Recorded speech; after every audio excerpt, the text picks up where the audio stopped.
हाँ बोलो मुराद। देखो, एक बार तो तुम्हें मेरी बात सुनना ही होगी। ये हुक्म देना तुमने फिर से शुरू कर दिया ना। प्लीज, अपने अंदर की आवाज बेशक ना सुनो, लेकिन मेरी आवाज तो सुन लो। हाँ, मुझे यकीन है कि हम बहुत खुश रहेंगे। हाँ तुम्हें पूरा यकीन है बस। फैसला तुम्हारे हाथ में है। ओके तो फिर तुम्हें इतना यकीन है तो सुन रही हूँ। अभी डोरबेल बजेगी आपकी। जाओ खोलो।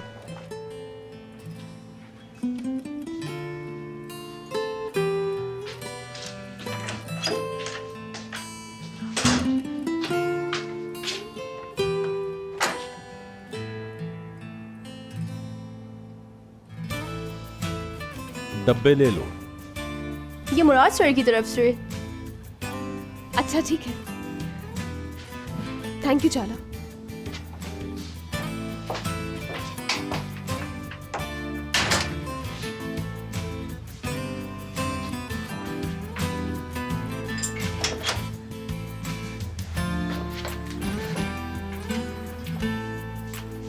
क्या है इसमें? सवाल मत पूछो, सिर्फ इतना करना है कि रात 8 बजे तैयार रहना, लेने आएंगे तुम्हें। एक मिनट एक मिनट, वो मुझे कहाँ से लेंगे और कहाँ लेकर जाएंगे? हयात, अभी कहा ना, सवाल मत पूछो, जो कहा है वो करो। वादा करता हूं सब ठीक कर लूंगा।